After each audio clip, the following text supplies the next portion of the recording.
We think of calm people as empty vessels, serene, unburdened, moving through chaos like water through still air.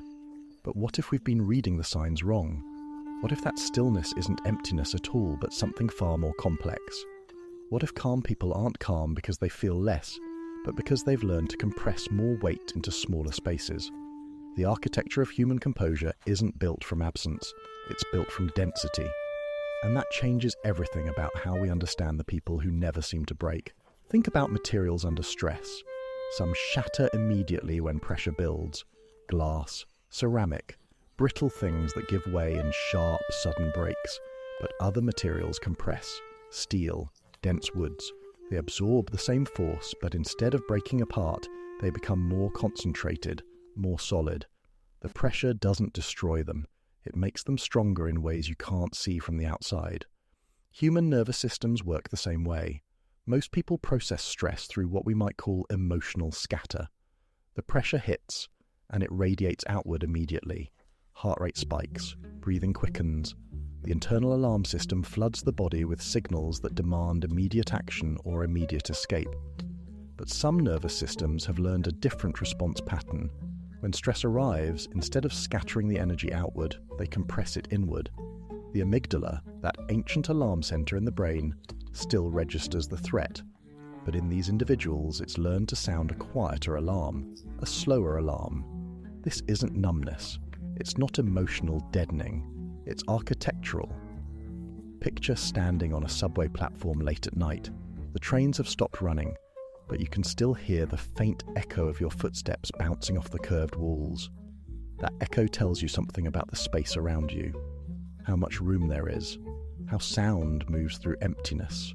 Calm people have developed that kind of internal spaciousness, not because they feel less, but because they've learned to create room for the feeling to move without immediately demanding action. This capacity gets built early, usually through necessity. Children who grow up in unpredictable environments often develop one of two responses. Some become hypervigilant, constantly scanning for the next disruption, but others learn to create internal stability when external stability isn't available. They develop what researchers call high vagal tone, a stronger connection between the brain and the body's rest and digest system. The vagus nerve, that long pathway that connects your brainstem to your heart, your lungs, your digestive system, becomes more responsive, more flexible. It learns to regulate the internal environment, even when the external environment can't be controlled. But here's the paradox most people miss. This internal regulation doesn't mean calm people carry less emotional weight. Often, it means they carry more. Because when you develop the capacity to absorb pressure without immediately releasing it, you become the person others turn to when their own systems are overloaded. You become the shock absorber for the room. Think about that subway platform again. The echo isn't just telling you about empty space. It's telling you about the density of the walls that contain that space, how solid they are, how much weight they can hold before they give way. Calm people have learned to build those walls inside themselves, not to keep feeling out, but to create a structure that can hold more feeling without collapsing. Their prefrontal cortex, that region responsible for executive function and emotional regulation, has developed stronger connections to the limbic system.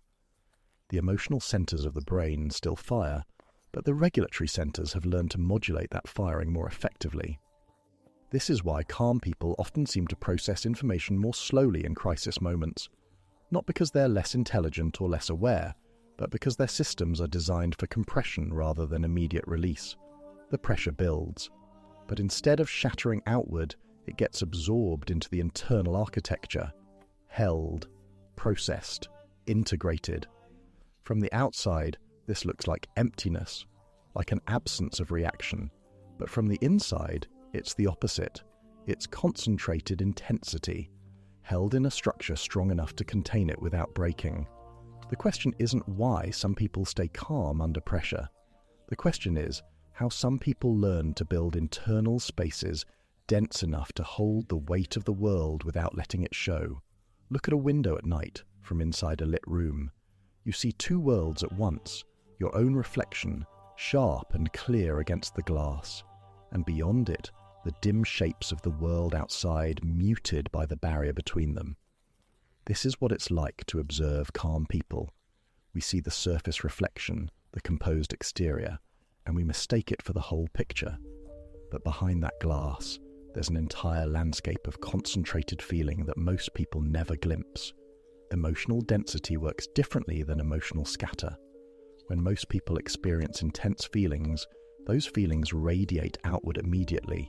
They leak through facial expressions, body language, vocal tone, sudden movements.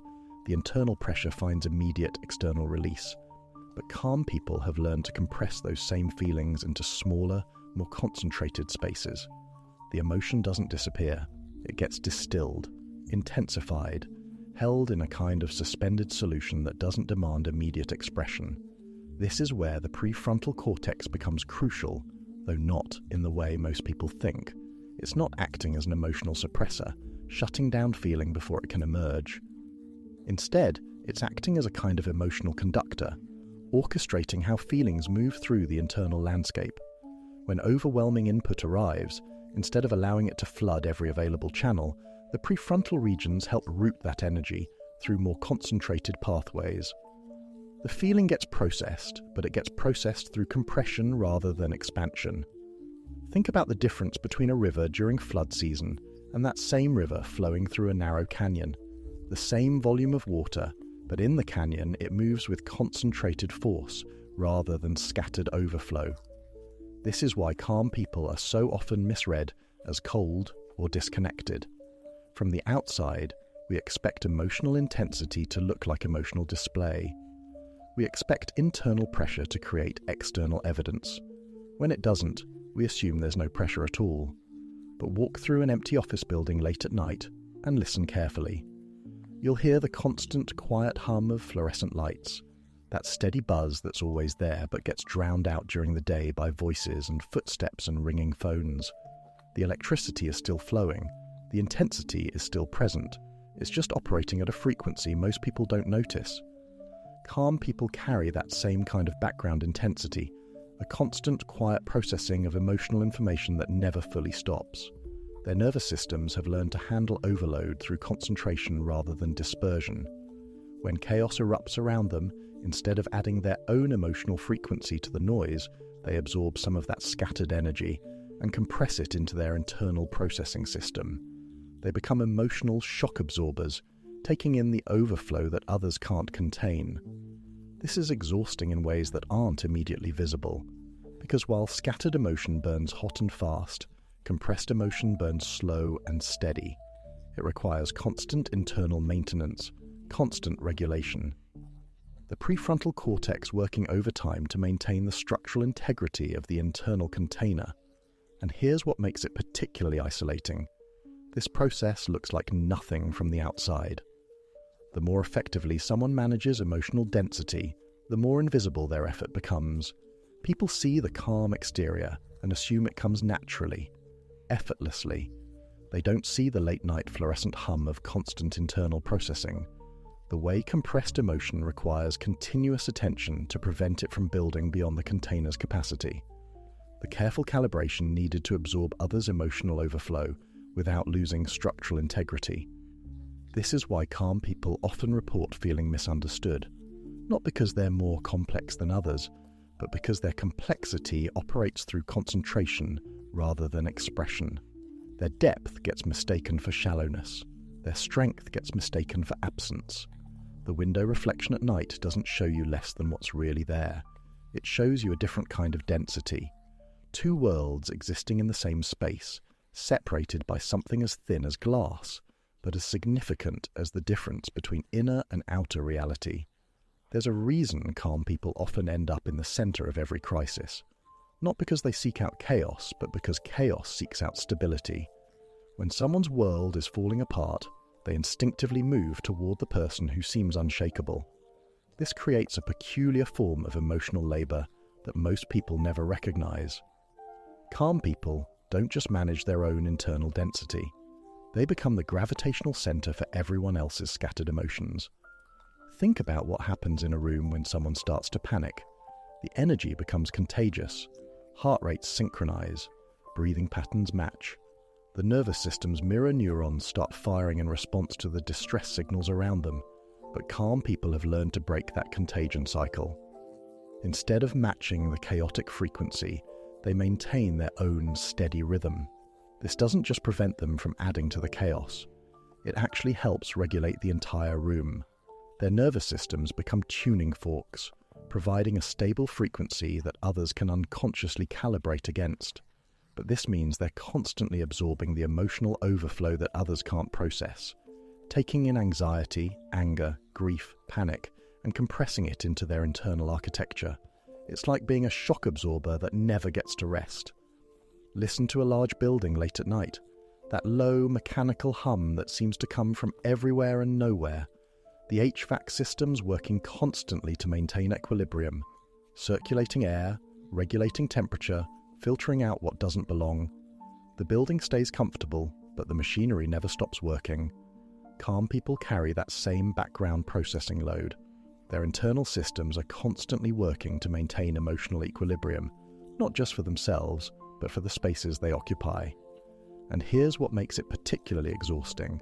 This work is largely invisible and unacknowledged.